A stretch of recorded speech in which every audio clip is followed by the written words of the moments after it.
Hey guys, how's it going? Jasensational here, welcome back to the channel. So today I want to present to you guys 8 different decks that you guys can be playing and climbing in today's ladder meta as we go into the upcoming patch that's coming in the following week or so. And I just want to talk about what sort of changed, and to be honest, not a lot has changed since the previous weeks, but there has been a new deck that has come into the meta, and I want to talk about how things have sort of shifted around it to just kind of talk about things as well.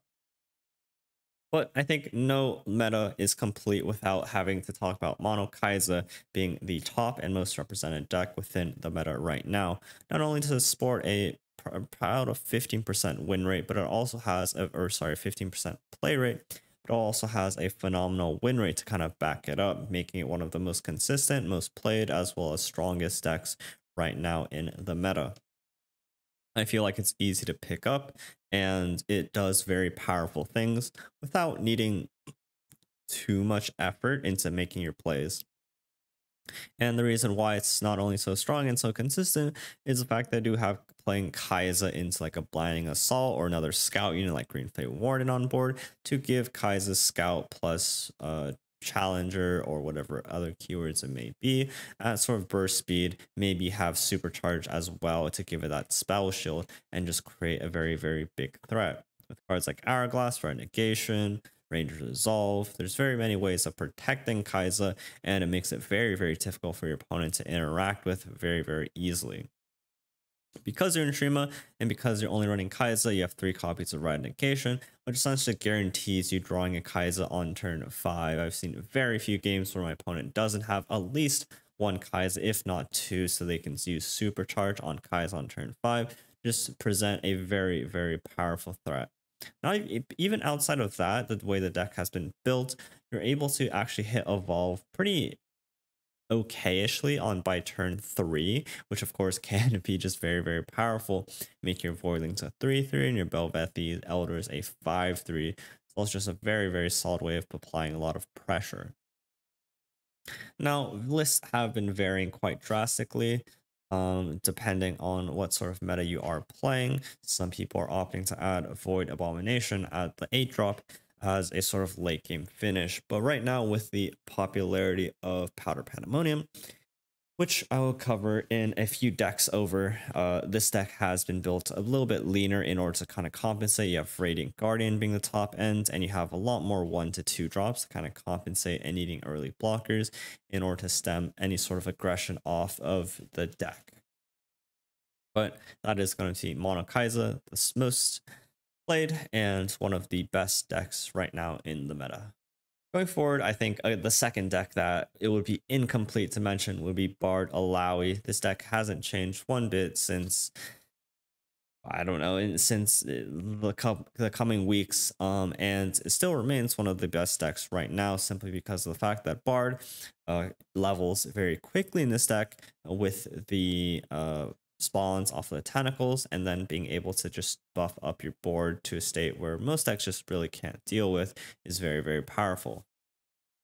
Of course, this deck also capitalizes on being able to hit early chimes very well because we do have cards like Hired Gun as well as Even Warned in order to give opponent units vulnerable in order to just gain value trades and kind of snowball our advantage. Most like any unit we play on curve is going to be bigger than our opponent's curve, and so you can capitalize on the ability to kind of challenge units how we want to in order to apply a lot of pressure as well as just provide a lot of threats against our opponent. This kind of deck just really does very well, even into the decks with Vengeance and Ruination, because once you get to the late game, where now you're drawing like 3-4 chimes, your units are just so big and they can be so cheap to redevelop. Even after Ruination, you just play like a 2-mana Fortune Croaker that has 4 chimes on it, and all of a sudden you're playing a 2-mana 6/7. And if you just play 2 of those buffed units, all of a sudden that Ruination just doesn't feel that good into it anymore. Uh, but otherwise, it's just a very powerful deck. Having the additional burn off a Riptide Sermon is a very good way of applying pressure. Tentacle Smash being one of the best removal options against other mid-range decks in the game. And of course, Blood in the Water just giving this deck a bit of rally that I'm not really sure the deck needed, but it does provide a very good card for this deck. Next, we do have the Pandemonium list it is new within the past week and has skyrocketed in popularity into the meta, specifically aiming to try to counter both Illaoi as well as the Kai'Sa decks. The deck itself isn't sporting a particularly solid win rate, unfortunately, but I do think that a lot of decks just don't have the capability of dealing with a setup Powder Pandemonium. Decks like the Katarina Twisted Fate that doesn't have any healing, can't really push through the Powder Monkeys, does pretty poorly into it.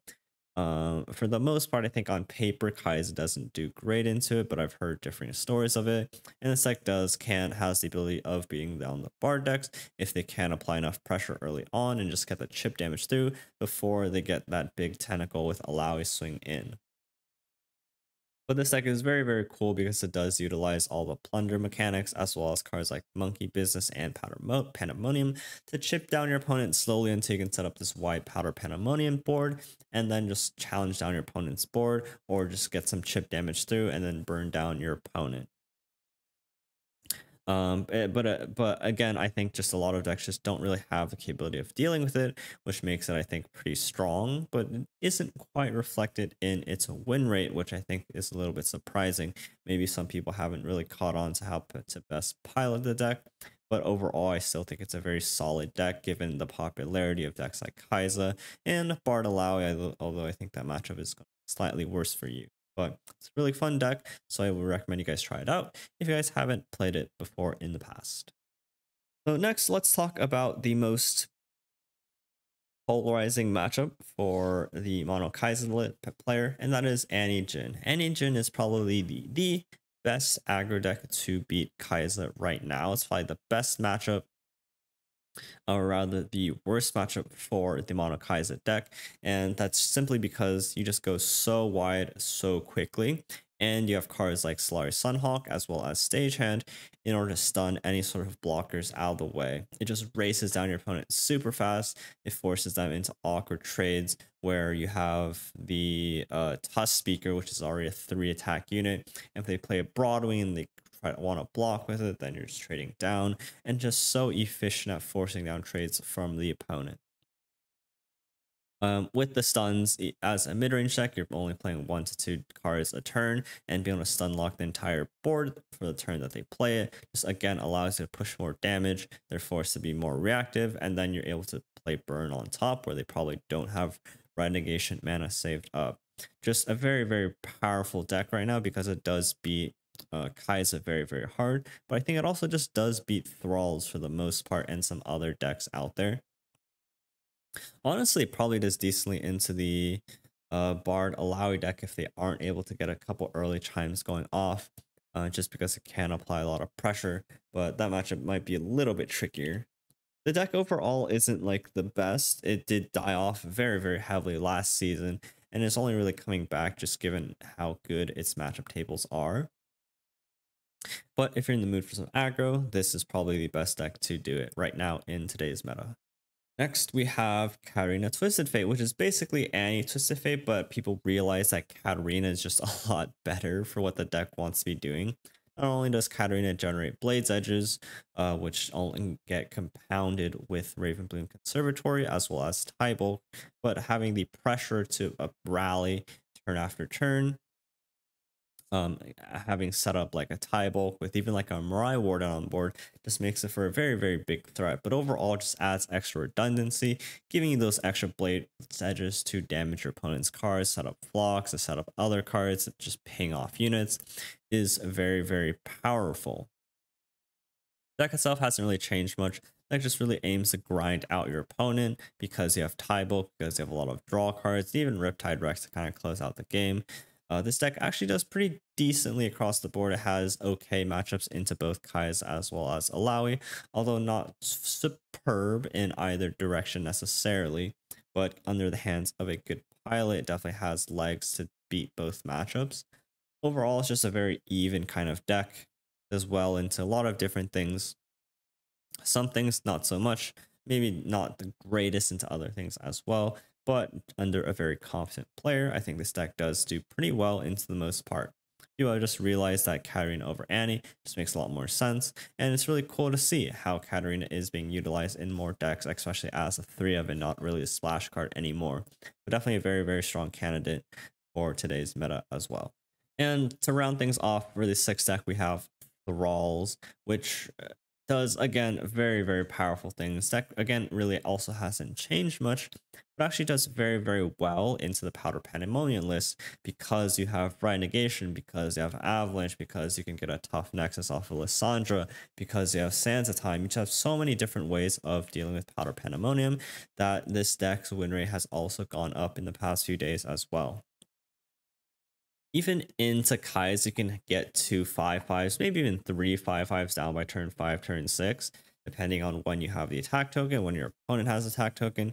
And if you can set up that board, then even the Kai as a player can't really get through into other decks.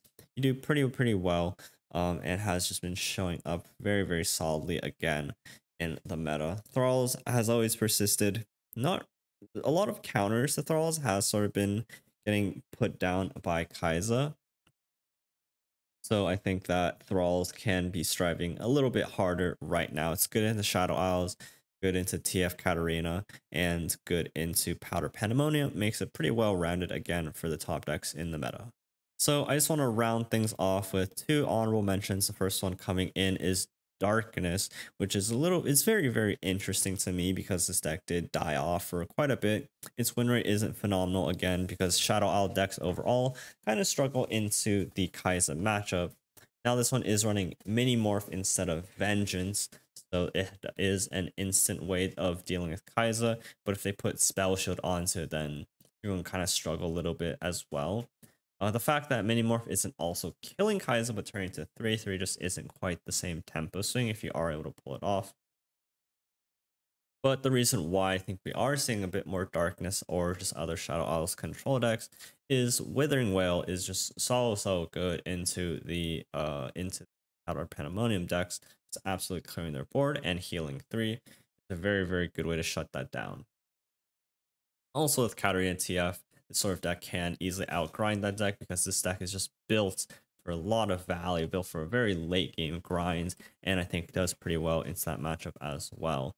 But I don't think this deck is particularly good, but it does have very solid matchups that almost feel like your opponent can't really win because you just snowball your advantage, your board state, your game state, and you just have so much refill Bandle City value to just kind of stay in the game. And then last but not least, we have the Aphelios Viktor Winding Light deck. This is a list that Cephalopod hit rank 1 earlier this week. And I don't think it should come off as too much of a surprise. Winding Light really hasn't changed much and is still a very, very strong deck overall, just being held down by Kai'Sa and a little bit of Illaoi because it has a very flimsy board that is very vulnerable to Ikarin's Reign and not being able to remove Kai'Sa. But outside of those 2 matchups, the deck does okay. Into Katarina TNF might struggle a little bit into like red card, into things like Thralls, Avalanche, and Ravine do make the set cry.